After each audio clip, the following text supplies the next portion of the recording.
What's up, guys and gals? Welcome back to the Nerd Castle. Today in the world of indie games, we'll be playing around with Frostpunk 2. Probably the most anticipated city builder of the year outside of Manor Lords would be my guess. Sequel to a very, very good city builder that I played previously, did a full walkthrough of it, and so we're going to take a look at it since the developers fired it over a couple weeks early. I've got us loaded up into the first proper chapter right now after playing through the tutorial and understanding how the game works. We're going to kind of compare and contrast the way that the game works versus the previous title, because this is a significant departure. Like, they've designed this game to kind of be like the same theming and the same imagery, but it plays very differently than the previous title. And so if you're going into this expecting Frostpunk 1 with a bunch of other stuff added to it, you're probably gonna be a little bit disappointed. Instead, this is attacking from a completely different direction, and we'll talk about how that is as we get further on into the video. But if after watching this you wanted to check the game out for yourself, I got a link for you down below in the description. You can also find a link to my Discord and my Twitch stream. In case you wanted to hang out live, small chance I'm gone for like the next couple weeks, so this video is being pre-recorded. I don't know when I'll get to stream next or upload videos next, but I would like to stream the game and play around with it a little bit further. We will see. So anyways, let's dive on into some Frostpunk 2. So in Frostpunk, if you guys played the first game, which was quite a viral hit, it is a post-apocalyptic frozen world game where you're trying to keep a generator at the center of the city warm so that everybody around the ring does not freeze to death, and you do that through very careful maneuvers and resource management. There's also events and there's factions that crop up, and you've got to kind of keep those things in check. This game has many of those aspects, but the fundamental way that you play the game is way different now from what I've played just in the tutorial and the prologue. And so we're going to be cutting through ice. This is kind of like several generations after the first game, where people have just gotten used to living in the world like this, and so the functions are different rather than just being a fast adaptation. Instead, this time around, you've got a few more tools at your disposal, but also the frost and the permafrost and the snow and everything else is also quite a bit worse. But I don't know what I'm walking into here. That's the point of a first impressions video. So over here on our objectives for right now, we need to frostbreak to a shallow coal seam, and we need to make an extraction district. We need to turn on the generator, and then we need to make new housing districts so that people will have proper shelter. No sweat there. We also need to run through the UI at the beginning of here because this stuff has changed around considerably since the last time they made a title. So up in the top left, we've got our total population. We've got our workforce over here, which is going to be important for actually building districts that produce something or do something. We've got our number of workforce minus over here, too. I think this is the number of people that are either inhabiting or sick or something like that. Once we build a few things, I'll check it one more time and make sure that I've got my memory clear on that. We've got heat stamps, which is a new, I suppose, currency that we've got to learn to deal with. Inside the tutorial prologue, we didn't have those. We had scraps, but I'm guessing they fulfill the exact same function. Right here, we've got prefabs. Use this for building buildings. And then cores. I don't know what cores do, but in the previous game, cores were really, really, really important because they allowed you to upgrade the central city, or they allowed you to automate your workforce so that you didn't need workers for certain buildings. So those are probably going to be really important as we go further on into the game. We've got our heat over here. This is how much we're producing versus how much we need. We've also got coal. This is going to be input-output based. They've gotten rid of the old system where you actually had physical items like 3,000 coal that you spent on things. Now it's kind of like a meter. It can be positive, it can be negative, it can be zero, but we want it to be positive because that means we're stockpiling and we've got a surplus in case things go wrong. Same thing for shelter, same thing for food, and same thing for goods and materials. So without further ado, let's go ahead and look at the first new mechanic of the game, which is called ice breaking. Ice breaking, the world is now permafrost. You have to cut through it in order to get to where you're going. So no longer like in the first game, do you just tag a location with an amount of workers and little guys just slog their way through the snow in order to go do their job. That's not a thing anymore. Now you've got to cut your way through the snow, and once you get to that location, it is effectively, air quotes, unlocked so that you can build on top of it, and then your workforce will take over working inside of that building and making stuff happen. So since our first objective is just to get the central reactor up and running, let's start cutting our way through some of this snow over here. And be careful about the way that you cut through ice, because you can get yourself into tricky situations. The frost breaking, it kind of has like its own rules for continuity and the way that it has to be done in order to get the tiles that you want to get. It's not that complicated, but when I was playing around in the tutorial multiple times, I kind of had to like un-ice break things and then like re-ice break things in order to get them to fit. And so there's sort of unspoken rules for doing it. But as you can see right now, our little ice cutters, they're going to go on out here. They're going to break through the ice. They're going to get us access to these coal seams over here. We'll speed up the game until it's done. Now that we have our coal seams available, we can go to our building menu over here, and we need to get an extraction district that's going to handle this. And if I can have it run in between these two seams, that would be even better. So we've got all of our seams covered right now, and it looks like the extraction district is going to take up all of that space. But if there's a fundamental rule that I've learned about this game, it's that you should always be cutting ice. Always. You should always be working towards cutting ice. You should always be clearing out space for you to build on. This should be a function that should always be running. Never have any amount of time where you're not frost breaking. Otherwise, they're going to hit you with a little narrative twist, and they're going to be like, oh no, we need this thing because something has gone wrong. And if you're not already frost breaking in that direction, you're going to be streets behind. And so let's let those things frost break for right now, and we'll see how we come out the other end. I do wish that the snow was a little bit more distinct. I feel like they could have gotten two different graphics that were much more visually distinguishable between uncut ground and cut ground. But for the moment, let's secure our food supply over here for the future by cutting our way out here towards these farming areas, because after we get done with the coal, we're going to need to get housing up and running, and then from there, we're going to need to get food up and running. Otherwise, people are going to start to get sick and die. Now, we can build inside of here, which will give people some latent warmth. I don't know if we have enough tiles to get it done. We do. We have just enough tiles to build a housing district right there. All the building appears to be done procedurally now. Like, you pick the hexes where stuff goes, and then based on the building type, it just kind of fills that area. And over here, we should have our coal up and running. Very nice. So are we positive on coal right now? We are indeed positive on coal, which means we should be able to kick this bad boy on and get the heat running. So there's our city right there. We are now officially air-conditioned so that our people are much less likely to get sick and have other problems that are going to complicate our ability to work the land and make stuff happen. Now, we do need to keep a constant forward-facing foot towards getting shelters done. And so let's see what we can do here. I can get some shelters going over here, and that'll help out a little bit, but that is going to drain into our heat stamps, which we're using for buildings, and also our prefabs. So as soon as this ice cut is done over here, I think we probably want to start ice cutting towards initial materials. Materials are a new crafting resource that you need to have. Not even a crafting resource, they're a maintenance resource. So these are distinct from building resources. Every building that you build in this game is going to put a strain on your materials, and if there's a strain on your materials, bad things happen. So right now, we are spending 50 materials per day in order to maintain the industry that we have inside of our society. We need to get this number up into positive so that we're stockpiling and no longer eating off of our reserves. We also have an event over here, which I haven't seen yet, so let's see what's going on. People gather around the generator tower as it wakes with a thundering shudder and bestows heat on us yet again. This is the heart of the city, our last line of defense against the cold, our first hope for a future, any type of future. Steward, there's a couple who says their first child, a daughter, was born at the exact moment the generator sprang to life again. They called her Lily May. They ask that you bless her. You gave us our hope back, and thanks to you, our child may yet have a future ahead of her. Very well, Lily May. This meter down here is your trust. You don't want that to go down to 0 because that's how you end up with rebellions on the Snowpiercer train, and that's how you end up with people sticking your hand outside the car. And so let's make sure that this meter stays filled up. But if you really want to conceptualize it, this is just a currency that you spend to do unpopular things. So the more meter you have, you can force people to work double shifts, you can confiscate their belongings, you can send their elders out into the woods to die in the cold to ease up on your food stocks, and they will just grin and bear it as long as this meter is good to go. And so think of it as a currency rather than anything else, unless you're a big role player, and then I guess you can role play your way into thinking about it that way. Food stocks, they're a little bit rough right now. We've got 57 weeks worth of food, So we'll probably be okay. It looks like we're still stockpiling coal because of that double acquisition right there.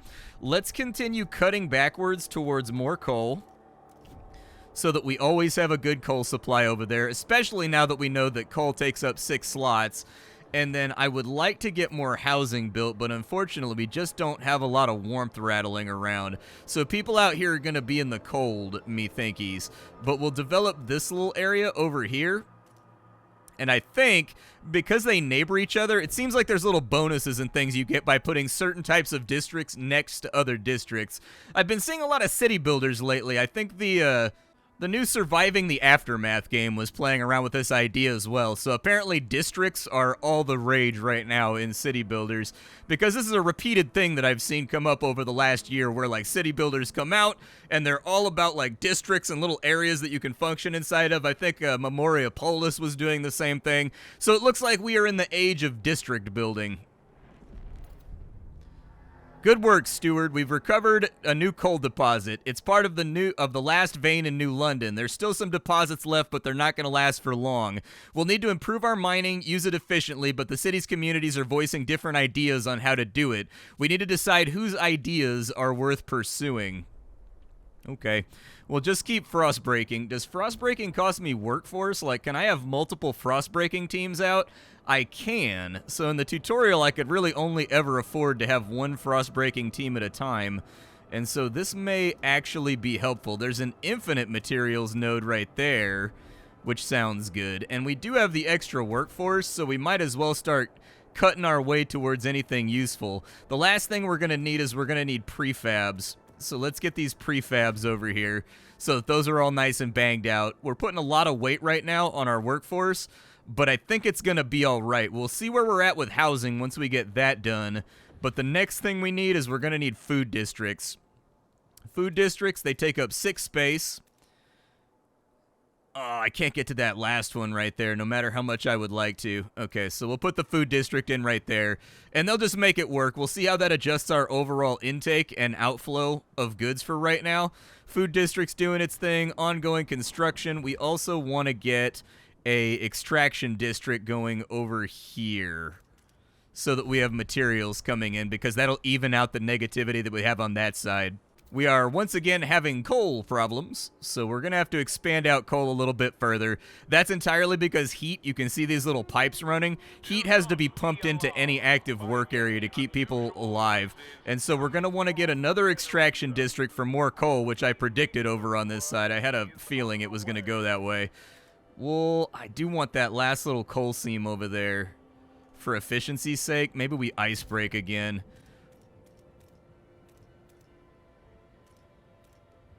Yeah, let's just ice break that whole area, and we'll see how it goes for us. We are going to run out of coal, though, and people are going to be a little bit cranky about it. Hopefully they don't die terribly. Such a relief to have you back on. Oh, they're praying to the generator right now. It's revered and beloved by the Faith Keepers. Very stylish way that the UI is presented in this game. You can tell that whoever was responsible for the UI and the pop-ups for, like, mission prompts and stuff like that was really applying themselves and really kind of dove into the artistic aspects of getting this done. Housing is good, so we're solid on the housing front. We're going to need a little bit more as far as food goes, but I haven't ice broken enough out here for me to feel comfortable with what we've got going on. So that's 1 hex, 2 hex, 3 hex, 4 hex, 5 hex, 6 hex. We can technically, I think, grab all of these. Oh, we haven't ice broken that yet. Okay, let's ice break this first. It'd probably be smart to move towards the infinite node over there too, just so we always have some kind of trickle coming through. But let's get this coal situation all nice and sorted.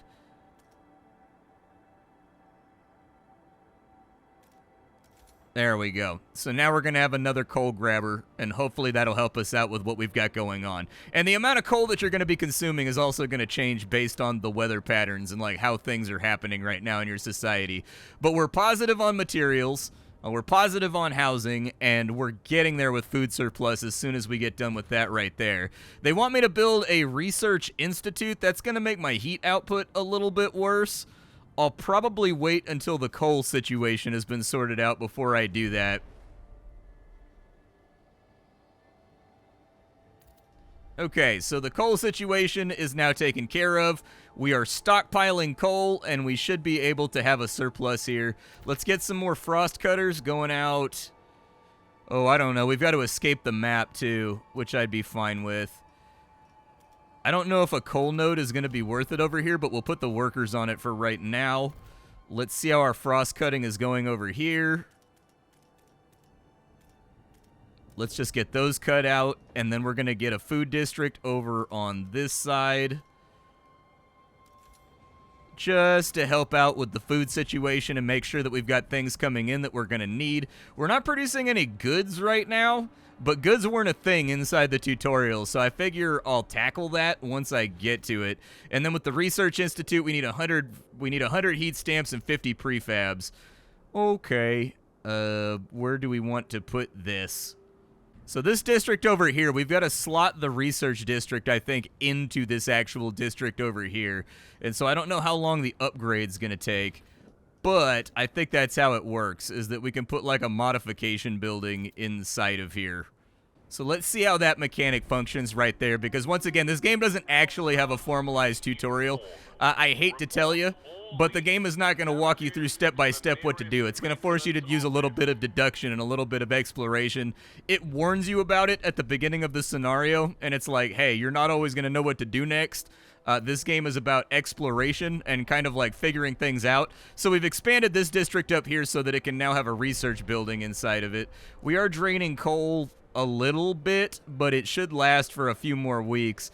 I'm a little bit pressed to add a tiny extraction district over here. I don't know if it'll be worth it, but I suppose we can. It'll add a little more coal, I guess. There's not much more on the map, in all fairness. I don't see a lot of coal, so I'm guessing that's going to be the strain of kind of like this first campaign, is that you have no coal. Where are we going to get the coal from? And so let's get this research up and running. We'll see if we can get a new idea that will make things function a little bit better. A small crowd gathers outside the Research Institute arguing about how to exploit the last coal veins. The Faith Keepers and New Londoners want us to lean on machine-powered mining, but the Frostlanders would have us prefer a more frugal solution. They would never display such discord under the captain's rule. You have to choose who to entrust with developing their idea. All right, show me my options here. Okay, so as far as coal mines go, so our main votes for right now is that the Frost Keepers, they want to dust coal mine, which is basically scraping up the dust and turning it into briquettes. That's going to increase our chances of getting like the black lung and ending up kind of like Zoolandered out. The Faith Keepers, they want us to start blasting, which is going to increase squalor, but it will give us a lot of coal output, and it requires much less workforce. Or we can go with the church, and they just want us to use explosive drilling to rapidly exploit this thing. I'll probably go for the maximal output, so we'll probably agree with the Faith Keepers for right now. So let's go with the Faith Keepers. They have the vast majority of the vote, and then, well, not vast, but a slight majority on the vote. And then from there, we're getting the most output, which is going to future-proof us, which I would prefer to do. Food's good up there. We need to start playing around with more material acquisition. We've got an infinite material mine over there, and we've got a whole bunch of material mines on this side. So let's start uncovering these guys so that we can get much better mines out. I also need to get some prefabs up and running, though, too. Oh, I have no workforce left. All right, well, let's just wait for our workforce to be done, then. Not too much more that I can do in that situation. So coal is now at a large surplus, and we've got a little bit of ice cutting that we can do over here. We'll send them out to get that done, but we don't have the manpower at the moment to do the thing that I wanted to do. We have unfortunately been blasted by coldness, so a cold season is upon us. But until we get more coal up and running, it said it's going to give us plus 180. This research is going mighty slow, so I'm thinking about layering up my research institutes so that they go a little bit faster, so that I'm not constantly waiting for research. So we have a new building that's been made available. Unfortunately, we're quite low on materials. So I think what I'm going to have to do here, I clicked the wrong thing. We're going to demolish this district, and I think we're going to have to bulldoze this small mine down here too. Like, I don't think we have a choice, just to get workforce back so that I can increase the output of one of these areas. This guy right here, we're going to need to expand him. So let's expand him. And we'll expand him in that direction. And now we just got to wait for stuff to be reconfigured. Definitely a much more fiddly game than the previous game.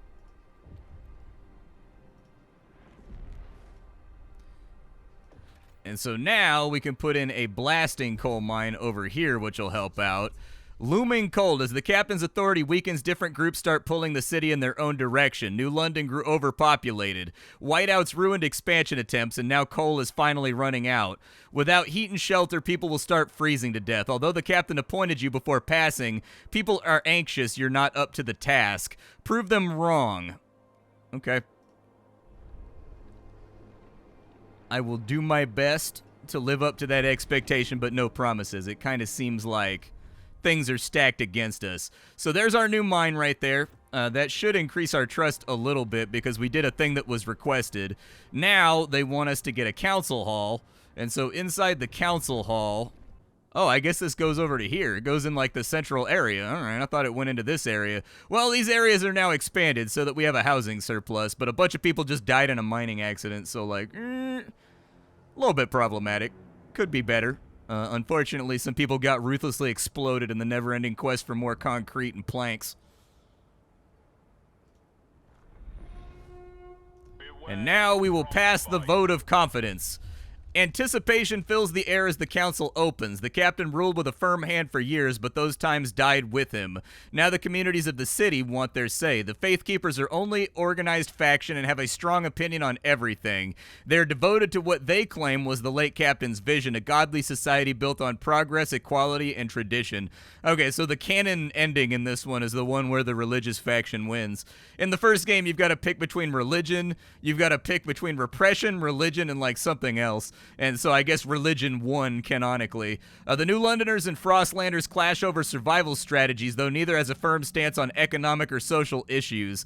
Then there are those who view the Faith Keepers with contempt for their role in New London's history, but they keep to the shadows for now. Okay. We will open the session. Dude, there's snow on the inside the house right now. There's not supposed to be snow past the mudroom. When you return to the council in the future, you'll propose new laws to vote on. For now, a special vote needs to happen. The communities of New London have to accept you as their leader. All right. Well, I mean, there's only 4 against me right now, and I'm tolerated. That's better than I'm doing in real life, so I'll take it. So we've got 2 options here. We can just go straight to the vote, or we can negotiate with the delegates. Let's negotiate with the delegates, I guess. And we'll tell them that if they vote for us, we'll pass a law called machine-centric shifts, which will take a bunch of the strain off of everybody else. And so I'll probably throw that on in there, and then we'll just go for the vote right now. And look at that. We managed to pass our first vote with flying colors. We had to do a little bit of pork on the inside, but, like, we should be all right. A steward you shall remain then. Good. There are challenges ahead. Expanding coal extraction is a great success, but the vein only lasts so long. We need to explore the Frostland for a permanent source of fuel. Otherwise, the city has no future at all. Yeah. That kind of feels... Let's see, so a blasting coal mine, I can get one in right here. Let's get another blasting coal mine to make sure that this stays positive, because I would prefer to not die horribly here. We don't have a lot of workforce left, unfortunately. A lot of them are tied up inside of our buildings, so we're going to have to figure that out. Our research right now is completely and totally...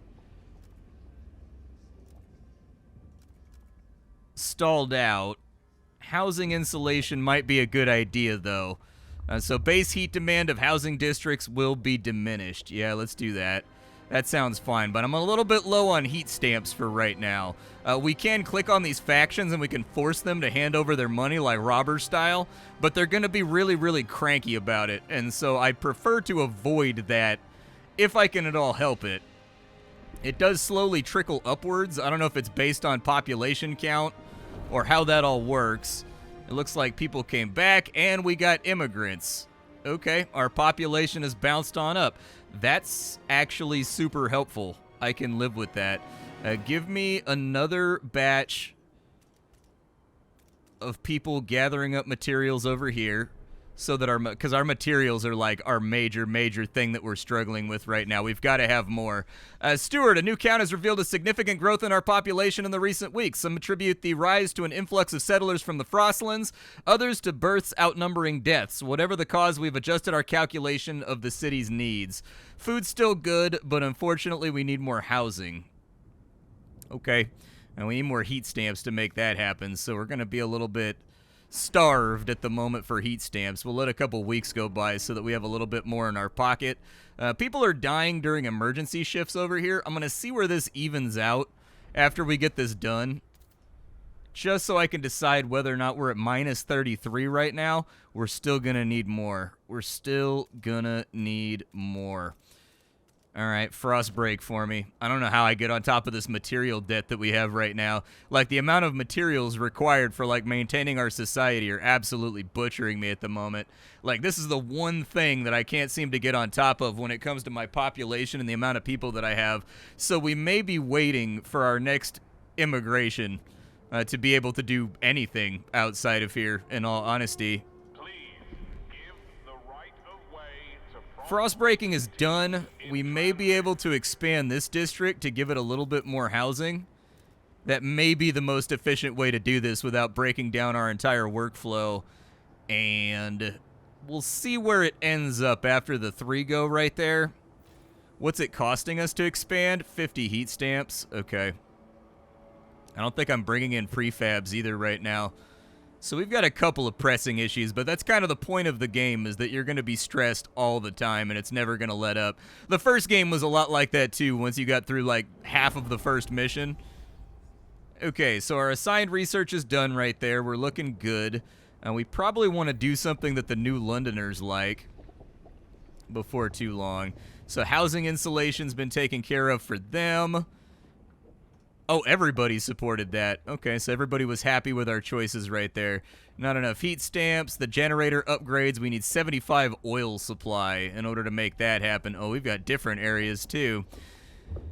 Okay. We have a lot of coal. So I'm thinking we can drag back production over here to reclaim some of our workforce. We don't need it to be as positive as it is right now. Like, it's slightly positive, which is good enough for me. Steward, the Faith Keepers have begun monthly processions, visiting every door in the city as a symbol of the captain's presence alive in every home. However, a select group of Frostlanders refuse to leave their doors open. We aren't getting in their way, we just don't want strangers barging into our home. We're all flock under his wing, says a priest. How can we be united if one steps in the way? So the New Londoners and Faith Keepers will like us.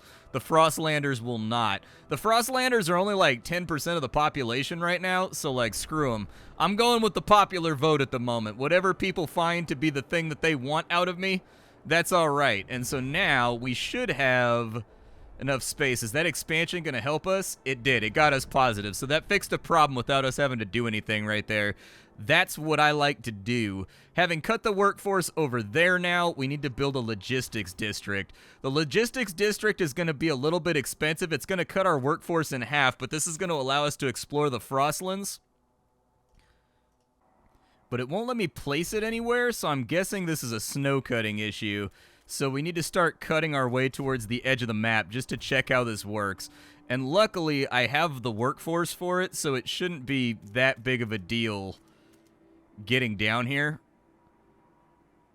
Yeah, I think it'll be okay. Continue frost cutting as much as possible. We need more heat stamps, though, so we gotta wait for those to trickle on up.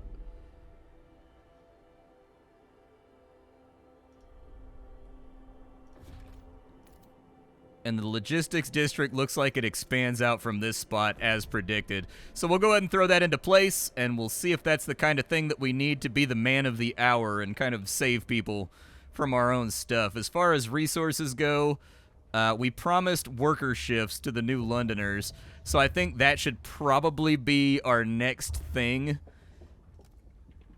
that we need to work on. and it's going to cost us 50 of the stamps. We did promise it in return for their support. So we should probably not be one of those politicians that just like says things and then doesn't do them until a week before they're out of office. We should probably get that done sooner rather than later so that we don't really have to worry about it as time goes along. Let's see here. We're struggling with heat stamps. A group of faith keepers have come forward with an idea on how to solve it. We should pass mass-produced goods. Let us pursue it and the city will benefit. Okay. I will investigate the solution. If they have a way to solve food stamp or heat stamps, it warrants our attention. Mass-produced goods. I'll promise to it. I don't know if I'll get to it though right now. I will promise to it, but I also have outstanding things that I promised.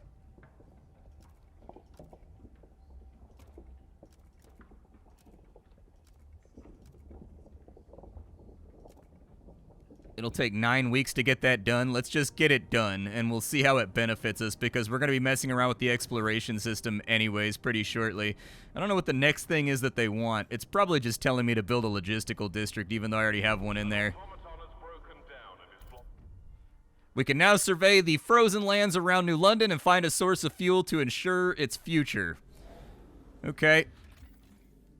Overpopulation and dwindling fuel reserves forced many of the residents of New London to take refuge in temporary shelters built around a small hot spring. Its inhabitants are waiting for conditions to improve enough for them to come back home.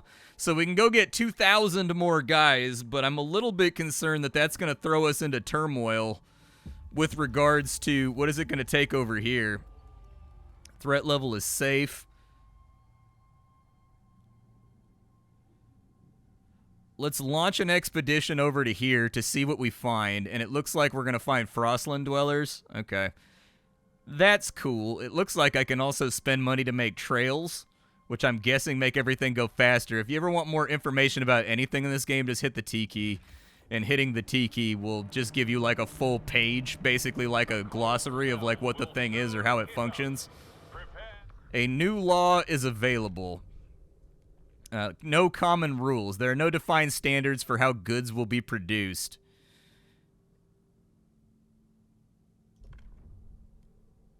So 46 for, 37 hesitant, 17 against.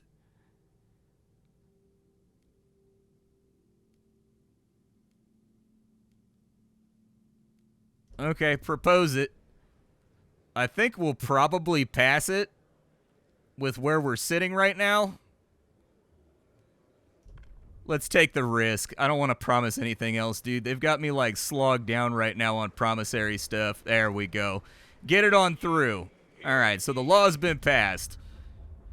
The Faith Keepers are delighted that you kept your word. They now look upon your rule more positively and consider you a ruler that has integrity. Well, if there's one thing I like, it's for my measurements to be done in an integral way.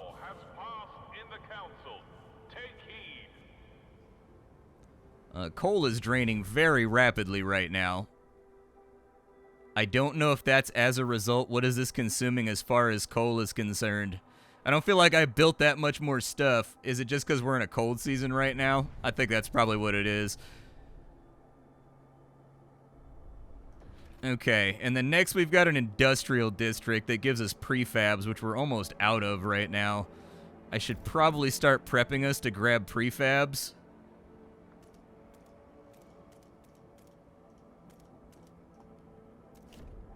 So we'll get that going right there. I don't know if we're going to have enough to get prefabs, but we have no income on prefabs because I've just been building like crazy without securing a supply.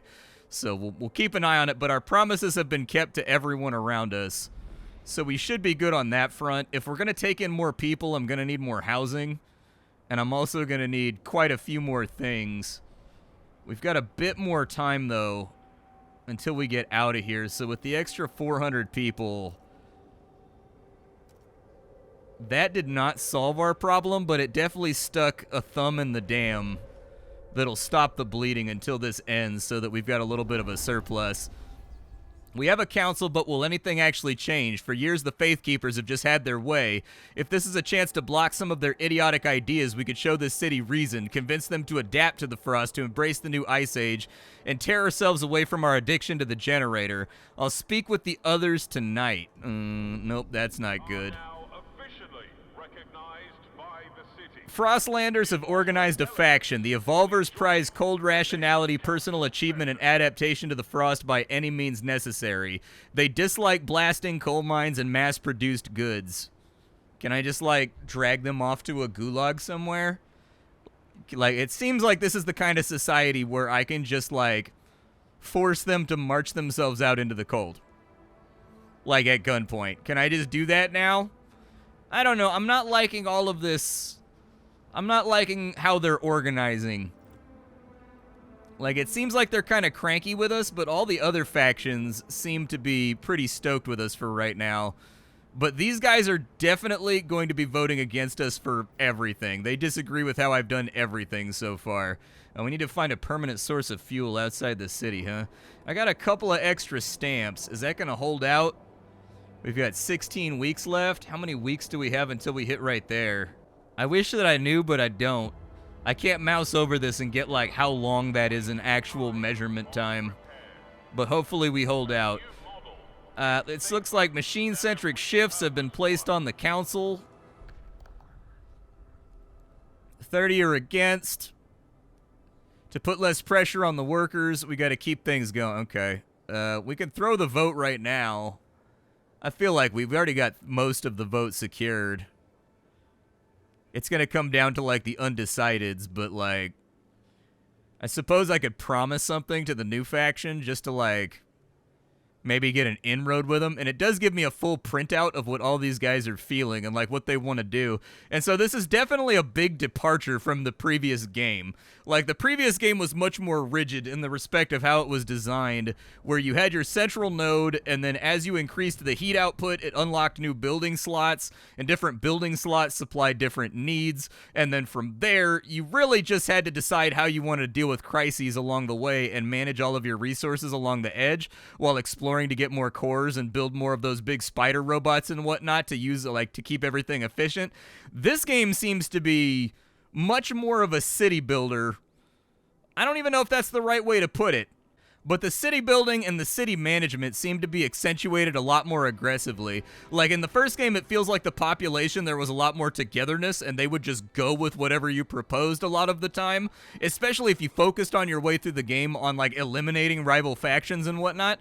Whereas this one right here, it's got a lot more in common with a city builder that's all about kind of, like, Senate actions and taking votes on laws and things of that nature. But maybe it's just been too long since I played the first game, but this feels significantly different, and I get the feeling there's going to be some people that aren't going to like that and some people that are.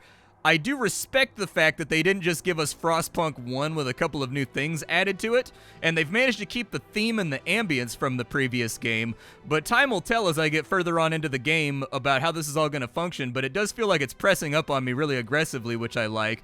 And so at the moment, I am tentatively positive on some of the changes that they've made here and on how the game works. It's different, it's novel. They didn't settle with giving us the same game twice with some minor adjustments. They gave us the same theme and the same atmosphere twice, but this game plays very differently from the first one, and so hopefully this video helps you figure out whether or not it's a game you want to purchase. My name is Splattercat. I sift through the pile to find what's worthwhile in the world of indie games every single day so that you don't have to. Today up on the chopping block, we were playing around with Frostpunk 2, which I think the production values are through the roof. This would definitely be the definition of kind of a AA indie game. I don't even know if this applies as an indie game anymore. The first game, arguably. The second game at this point, the outfit that publishes this has gotten pretty big since that time, and so I still decided to cover it anyways, because why not? I was going to be playing it either way. But a lot of the core ideas are still here, like keeping the heat up and running and planning your district so there's warm areas on the in-between where you can put your housing, and then also the exploration aspect of going out to like an overworld map and trying to find stuff and things in order to secure your future survival. And so I'm going to be playing around with it. It's definitely intriguing and interesting. I don't feel as negatively about it, for example, as I did with like Darkest Dungeon 2, where they reinvented the wheel and I just absolutely hated it. I did not like Darkest Dungeon 2 at all, because they got rid of everything that I liked about the previous game. They seem to have done a better job here, keeping some of the main core ideas around, adding to it, and then reconfiguring the overall gameplay. Interesting stuff, though. High production values, good voice acting. There's videos in between the missions that are very eerie and very sort of sad and somber and everything else. There's lots of little flavor building things here like there were in the first game, like people shouting things over the loudspeaker about work shifts starting or ending. But it's definitely a departure from the first game, so be ready for that if you decide to get on into it. I'll see y'all later. Thanks for hanging out, and that's all I got for you, folks. Bye.